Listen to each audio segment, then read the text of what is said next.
Hello, everybody. Hi, welcome back to another episode. Good to see you.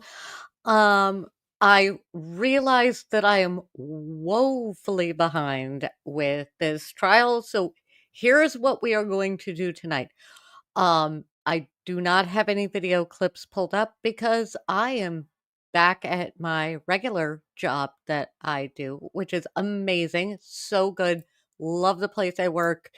Um, because yeah, the best part about there is I had time to do my recovery from my surgery. And now I'm back. But that also means that because I'm back at work and I am a mostly one woman show over here, I don't have time during the week to do timestamps and grab some of those. Also, if we were to cover some of these folks the way I wanted to, we would be here for about 6 hours. And I don't know if any of us have time for that. So, what are we going to do tonight? Tonight, my mission is to try and zoom through the highlights that stuck out to me about the closing of the prosecution's case and yeah, yeah, just me and the rents. Just me and the rents making this whole thing happen. Huge thank you to my folks who have been huge support in this. And I love it. Like not complaining over here. Just I am also aware of my capacity. So that's what we're so yeah.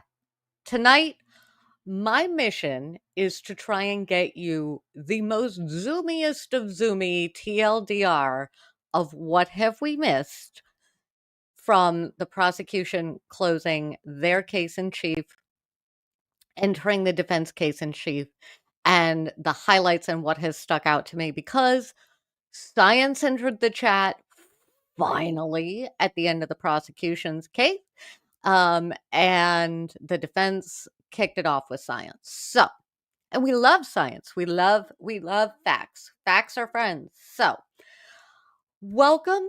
Tell me where you're coming in from, what you're sipping on this fine Sunday evening. Hopefully the weather and the human being climate where you are is calm and wonderful and fun. I know there are a few places where both, or all of those things are a little fussy at the moment. So stay safe. Take care of you, yourself. As I say to everybody in my life lately, you have to make sure to put your oxygen mask on before you can help other people. So make sure that you are taken care of. With that, let me go ahead and roll the intro, and we are going to see if I can do this zoom through these witnesses that have stood out to me in under half an hour. Can I do it in under half an hour? Probably not. Am I going to try? Because I'm tired and you want to get back to, what everything you're doing. So, intro.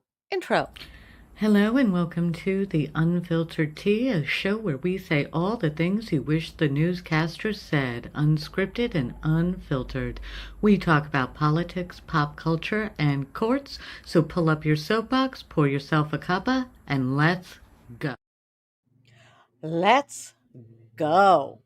Okay, so for the prosecution's end of their case in chief, what does end of their case in chief mean? If you are like me or not like me and you don't follow some of these things, you might not know what a case in chief is. So the way it works is um, the prosecution goes and they lay out all of the facts.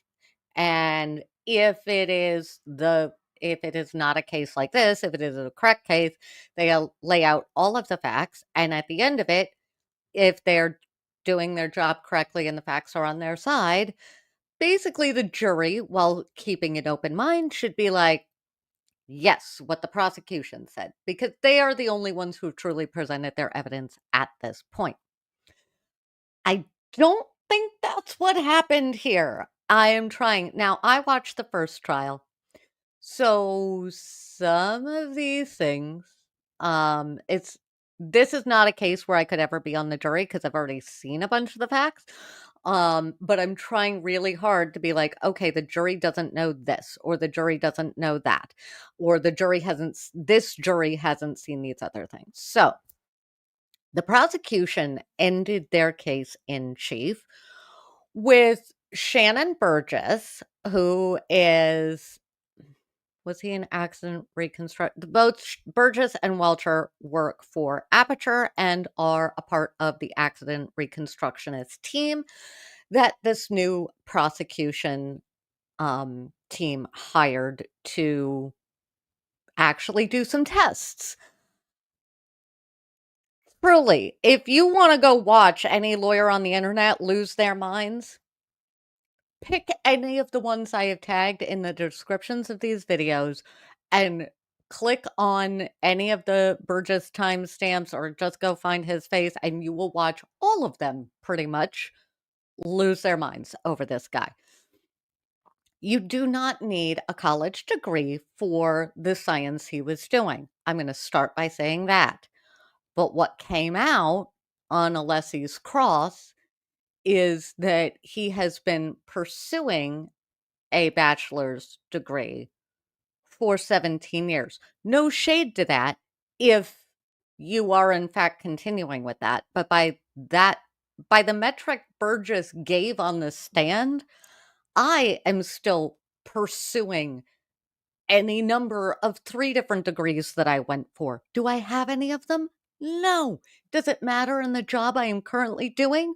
No. But what matters is, you know what I haven't done?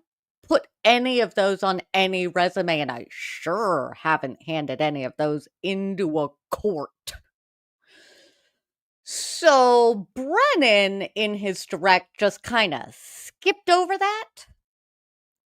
And by skipping over it, when Alessi landed on it, it was a big deal.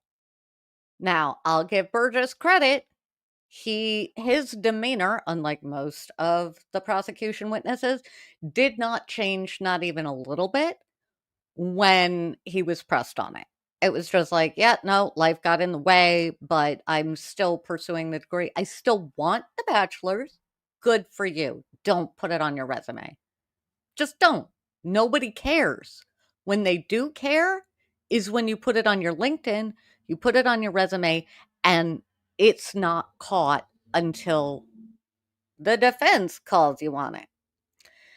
The other thing is, I have to say, if I'm on the jury and I'm looking at the PowerPoint presentation that this guy brought up, I can tell you nothing factually from that PowerPoint presentation. The slides were so busy, they were not clear. I understood none of what he was trying to say, and any point that got made at a certain when cross-examination happened and Alessi brought out that he had padded his resume, I can't think of any other way to say it. It did a disservice to him because at this point, I'm not even paying attention to what he did because if he's going to do that in this instance, I don't walk into any of his evidence with a whole lot of trust. And it sets up the person who is following him, who is his boss, Dr. Welcher. It sets him up to not be believed. From where I'm sitting, and this is all new evidence, right? This is not anything that we saw in the first trial. So when Burgess took the stand initially, I personally was like, come on, please. Like, at this point, I'm totally buying into the conspiracy theory myself for reasons other than this. But like, what I wanted is oddly enough what they didn't do in their testing, which is I wanted Burgess to walk in and just blind me with science and have me go, oh, so a pirouette could have happened and he could have done this and this could have happened. And instead, when we get dealing with the education and things like that, I'm checked out. I'm already half checked out because I don't trust what he has to say. And then when the science you hit me with is confusing and and feels more like you're trying to cram the evidence into your story instead of your evidence and the story just matching, that's where I have issues.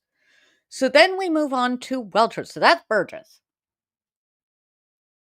At least his demeanor didn't change. Then we end up with Welcher.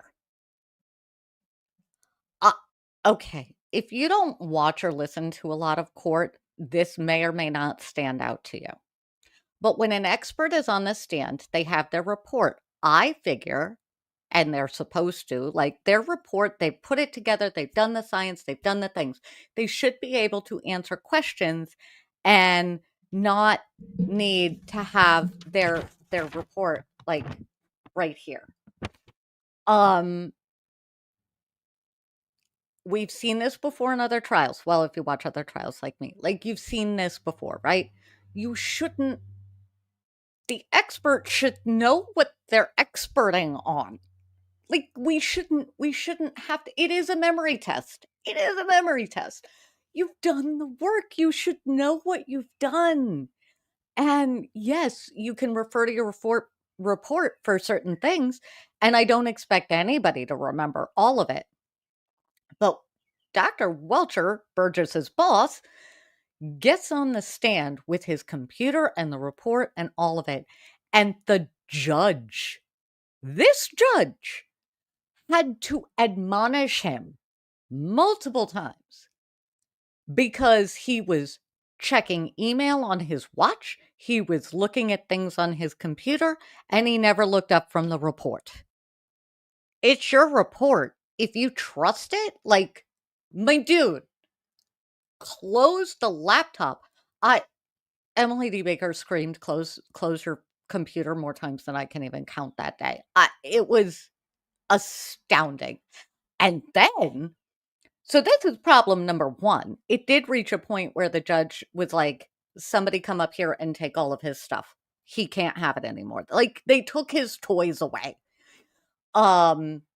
Then he got super condescending on cross, and the defense team does a really good job of knowing when they can come in with the snark and when they can come in with the like gotcha moment. And they never come in with that moment unless they have it and they have the evidence and they have everything they need, right? So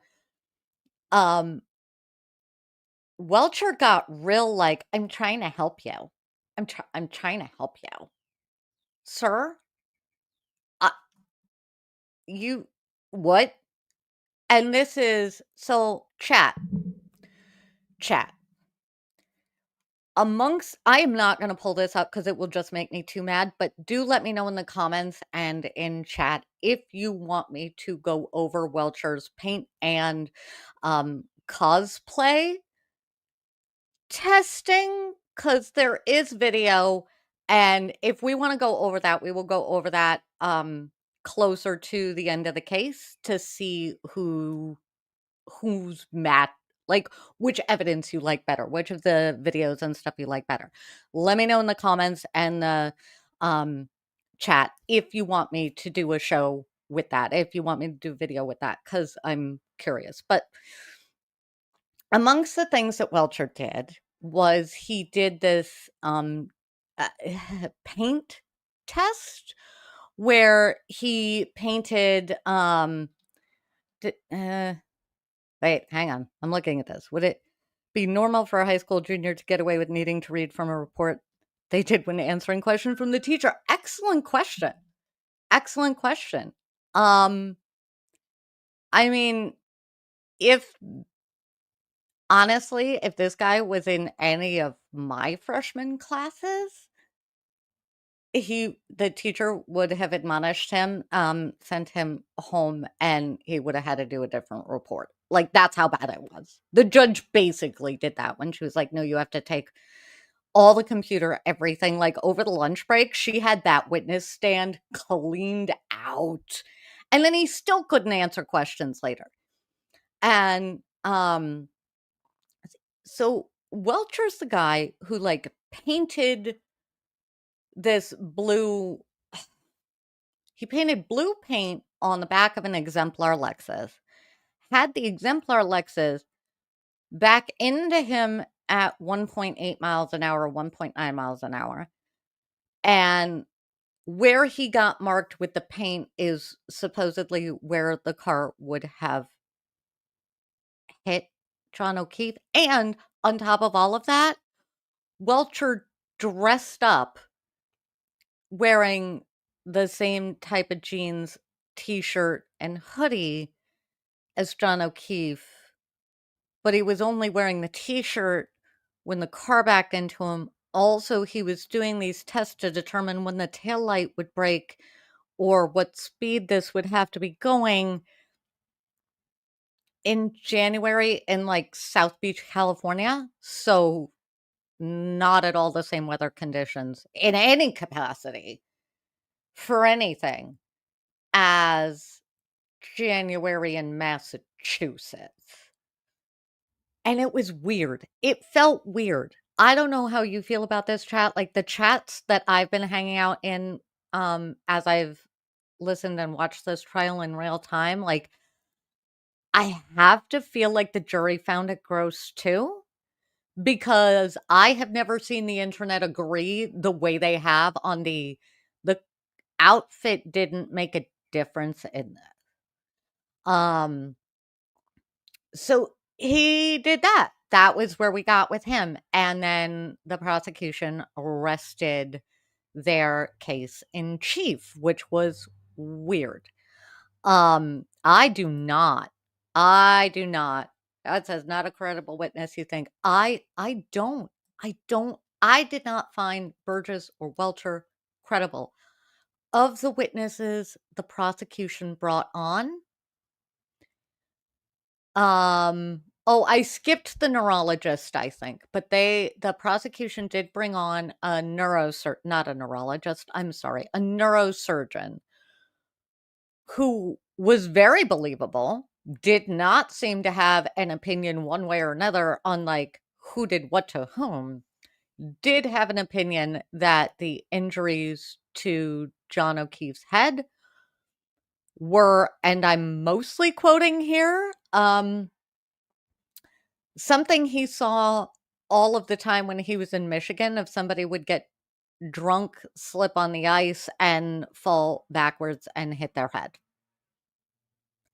That doesn't help the prosecution's case at all because there's no car involved and things like that. So, you know, we had that. And so the prosecution ended with Burgess and Welcher.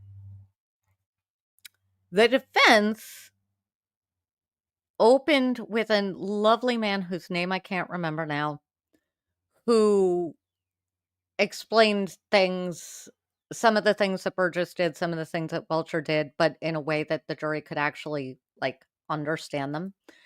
Eh, I didn't put him down as a highlight because honestly, it was like, oh, that's what Burgess and Welcher meant to say. Okay. Um, and I think if nothing else, the fact that Hank Brennan came in acting like this guy was just gonna get super defensive, and then he didn't, it helped the defense, for my eyes. And then there was Dr. Russell, the expertise. Thank you. Thank you, Jim is the guy. Thank you, thank you, thank you. Neurosurgeon is from Minnesota, not Michigan. I apologize. Um, I don't know why I mixed them up. Thank you for that. I really appreciate that. Um, he was a character. I would like to see that Dr. Wolfe and Dr. Russell have a little chit chat about hospitals. I think I would pay money to watch that nerd off. Um, so defense open with the other expert, who I didn't consider a highlight because I all of a sudden, all of the like the week before that testimony now made sense, like with actual science and things. And he did it without getting snarky. Brennan got snarky because Brennan always comes in at 11, and he doesn't drop from, like, you can't go anywhere when you're at 11. And but we did have that moment with Dr. Russell. So Dr. Russell, if you did not watch the first trial, and you're not watching so much the second trial, Dr. Russell is maybe the most experty expert to ever expert. Triple board certified. She's done forensic pathology. She's been in an ER doctor forever. I'm missing one of her other certifications. She was also like a cop back in the 70s in Malden, Massachusetts. She was one of the first women ever on the force there. And the highlight moment of Dr. Russell, she was there for the defense to say that the injuries on John O'Keefe's arm were from a dog, because she also has a fascination with dog bites and wounds that dog bites and attacks leave, and it's pattern recognition. So she has seen a ton of those, and has worked on papers and things like that about the pattern recognition with those. So she was called to the stand to say, those injuries on his arm, dog bites, not taillight. Unless the taillight, like, grew jaws and went bitey. But she was there for that, and I think one of my favorite moments that will go down in this trial's history was when Brennan came in and he was super sure of himself and he was gonna have a gotcha moment, and he was like, "Well, have you had any certifications in accident reconstruction?" Side note, I am paraphrasing all of this. Um, Not exact quotes. It's like, "So have you had any certification in accident reconstruction at all?" First, not her job. Second, Dr. Russell started with no and then went, "Wait, actually, yes, I did take a rudimentary course back when I was a cop on this." So even when he almost had a not quite gotcha moment, Brennan didn't get his gotcha moment. Um, and then we had the defense call Officer Devers. The only highlight I get from her is she was so defensive on the stand. And I know why they called her. They called her there because she'd made a statement to the FBI about Higgins and the chief being in the Sally Port with Karen Reid's vehicle for a wildly long time. And then she said that was a false memory. She retracted that statement, blah, blah, blah, blah, blah. Okay.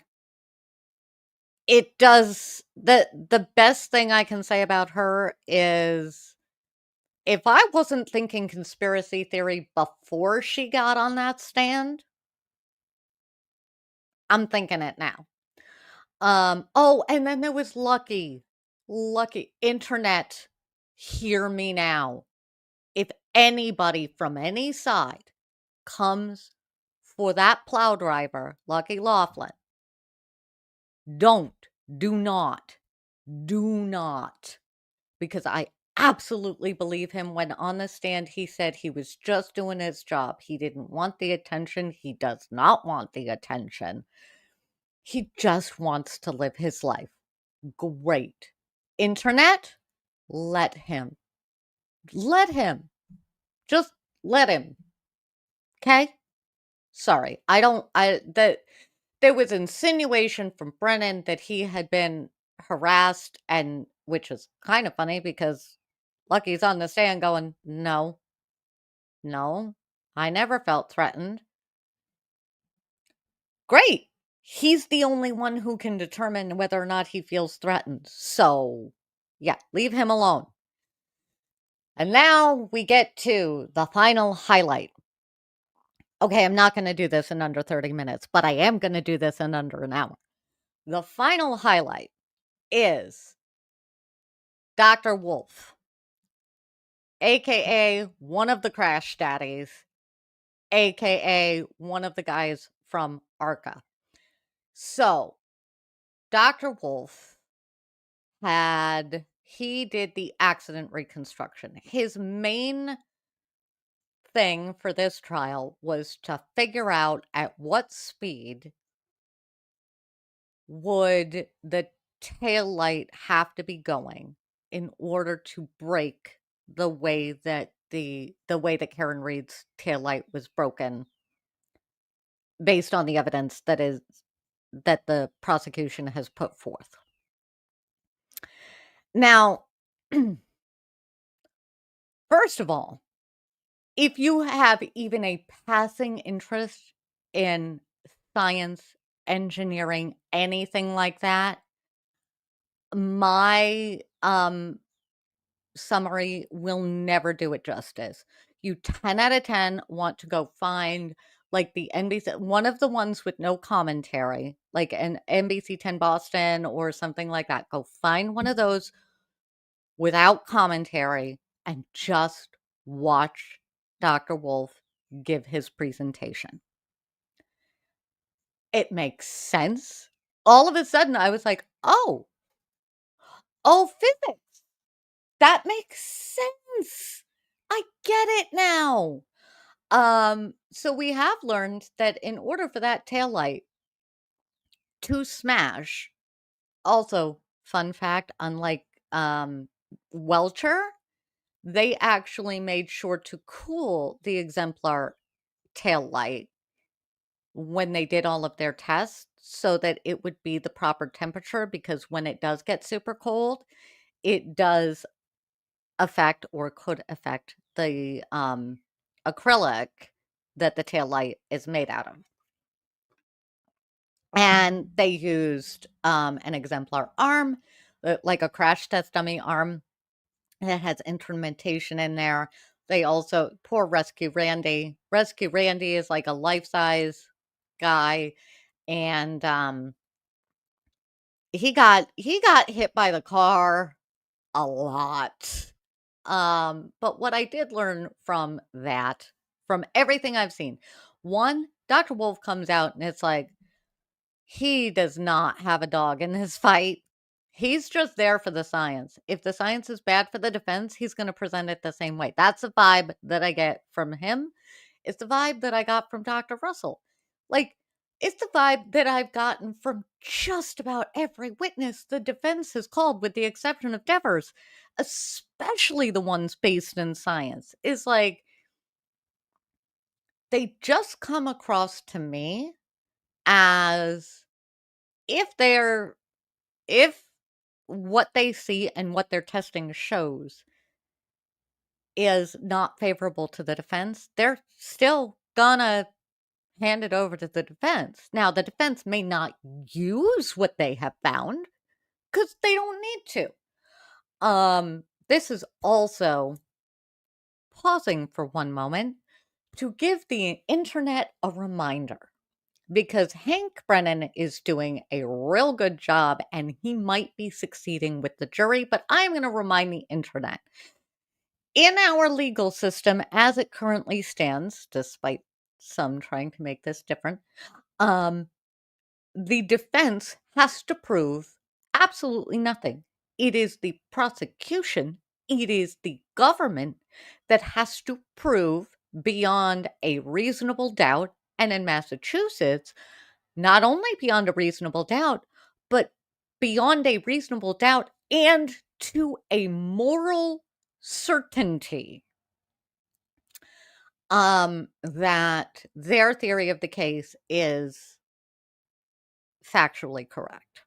They have to prove that. The defense has to prove nothing.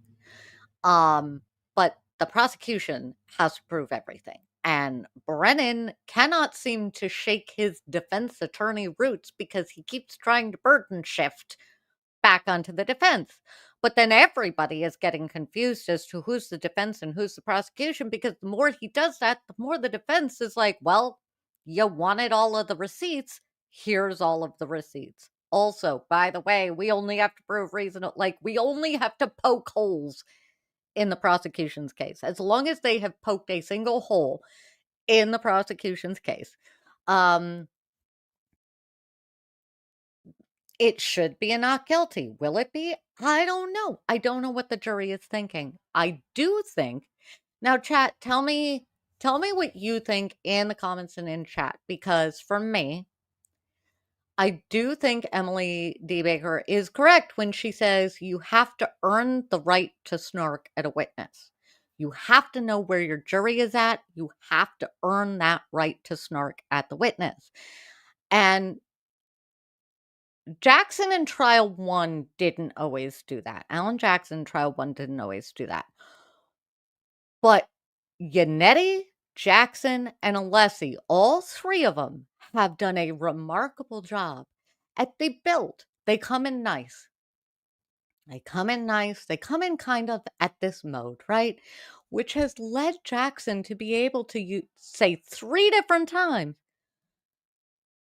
I didn't say nefarious. Why would you use the word nefarious? Or I didn't say malicious, but why would you use the word malicious? Or what was the other one with Devers? Ma'am, I just asked you a question. Because she was like, I don't know what you're inferring. And he was like, I just asked you an open-ended question. You give me the answer. So after a while, it starts to like feel like maybe the prosecution doesn't have everything they ought to have. I don't know. We still have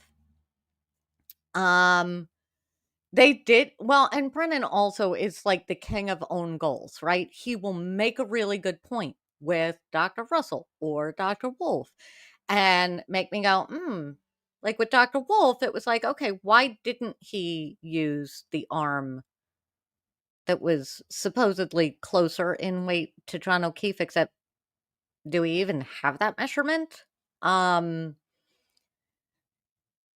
So there's that. He'll like make headway there, and then Brennan, especially this past week, tries to copy those moments that Jackson and Alessi have had, only it doesn't work for him. So like Brennan, if you happen to come across this, my dude, like, be you. Yeah, the internet doesn't like it, but it's safer than trying to copy Jackson and Alessi. And Jim, I can't think of a case anywhere or anytime where the state initiated and pursued a criminal case with such doubt from the outset.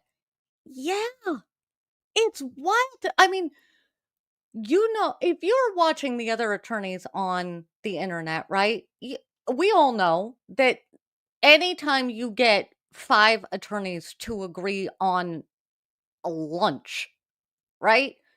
That's a huge day. Every attorney I have come across on the internet has been like, I wouldn't have brought this case. I wouldn't have brought this case. Like, I don't even need to get to conspiracy. I can have my own conspiracy theories from my own time on my own thing. I love a good conspiracy theory. But at this point, I'm just like mad for the citizens of Canton because the prosecution hasn't proved their case. And I keep coming back. I'm going to sidetrack for 1 second because I keep coming back to the Murdaugh trial. Now, for me, I walked into that and I was like, I think he's guilty, but I need to let the evidence get me there. And I didn't think it was gonna. And then the video with Bubba. And I was like, I can't. There's only one person who could have done the thing in this tiny little time frame. And the dog puts Murdaugh as being the guy who did it. That was where I got to. And all the rest of the I mean, now we have Becky, but all the rest of it doesn't really matter at this point, right? That for me was that moment that I tipped over the edge. Brennan hasn't brought me that moment. And the more Brennan hasn't brought me that moment, and the more that Alan Jackson and David Yannetti and Alessi, the more that they're just like, here's the facts that we found. What do you think? The more I'm like, well, your facts make sense to my brain.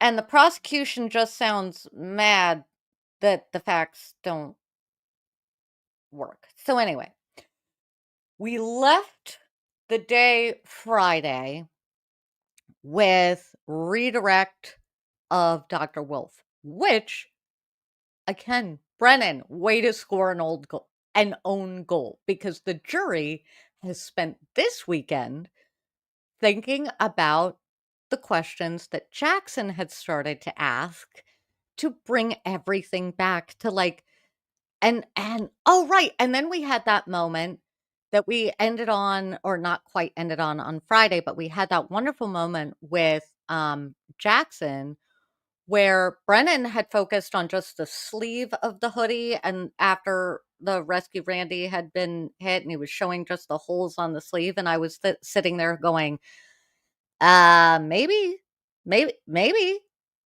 maybe that could be it. And then Jackson gets up and he was like, what did you see on the rest of that hoodie? And Dr. Wolfe was like, it was mangled. Oh, why didn't the prosecution say that? It's up to them to say it. Um, So let's see. Let me look at a couple of things before I say goodnight. I did it in almost under 45 minutes. We're gonna keep it under an hour. So I did the Zoom. Tomorrow we're going back to court. We're gonna start with Dr. Wolfe on the stand. Um, all of the names, all of the chats. Again, don't go real world with him. Let's see. Let's see. Dad says, how much of the FBI investigation Trooper Proctor no longer being a trooper history has been revealed in the trial for the jury to chew on? So, excellent question, Dad. Thank you. Um, the FBI investigation is not allowed to come into this. At this point, everybody on that jury knows there was a first trial. One of my favorite moments with Dr. Wolfe was Brennan himself had said first trial like 5 times. And Dr. Wolfe was like, in the prior proceeding. It was just this hint of snark in his tone that was like, dude, you can't say trial. It doesn't matter. It's out. Like at this point, the jury knows there was another trial. Nobody can say the FBI. There was objections when somebody said agent. I think at this point, if the jury is under 30 or in their 30s, they probably already know it's the FBI, because who the heck else would it be? But, now Trooper Proctor being fired has come out several times. They claim it was for his terrible text messages. That hasn't been circled back on. And I think it's weird that the prosecution hasn't called Proctor. They never called Proctor to the stand. And the defense is like, we shouldn't have to call Proctor. Why? Why are they saying that? Because they don't want to. It's okay. This is about the type of questions that attorneys are allowed to ask.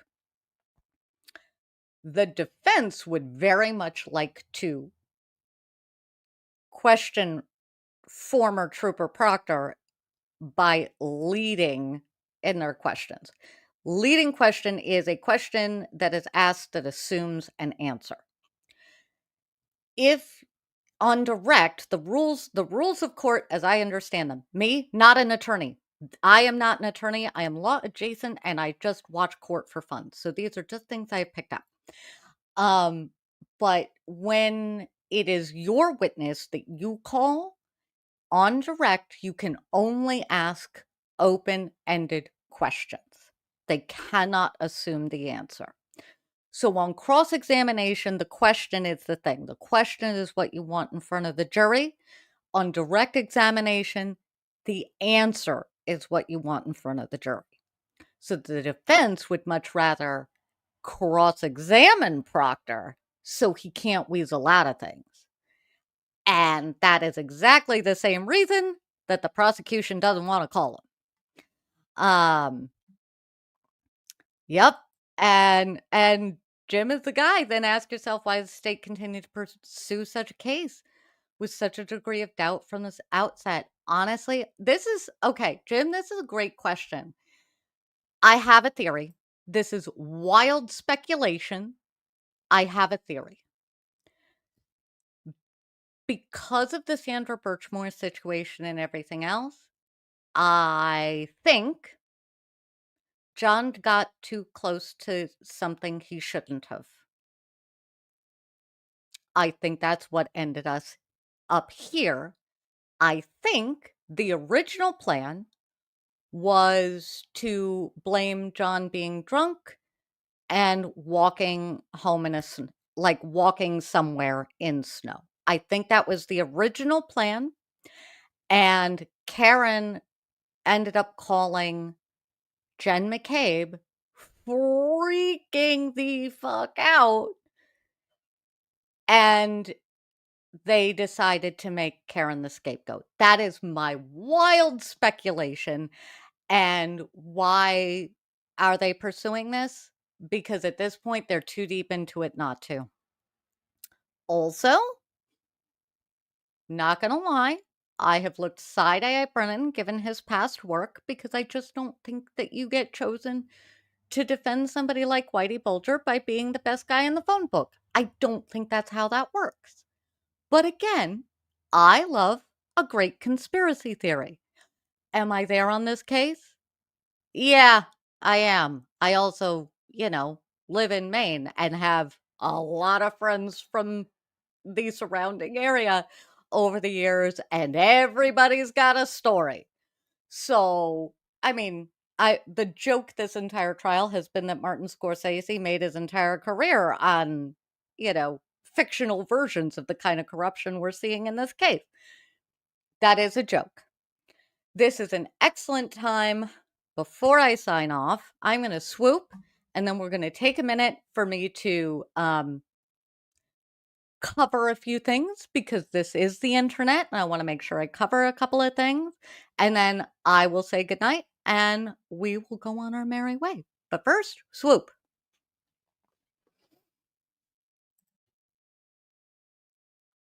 Okay. With my wild speculation and with the amount of attention this case has gotten, I want to remind everybody who comes across this. One, if you are watching any court case, I don't care. It is innocent until proven guilty. You can think the thing, but you better make sure that the government has the evidence to bring it. It's very difficult to do, but there's that. The other thing is this case, especially in New England, has divided communities. It has split people into different groups. And unfortunately, the desire for proper justice and facts has gone by the wayside in a lot of these cases. So, do not go real world with anybody. Do not take internet things directly to people's doorsteps. Do not um just don't.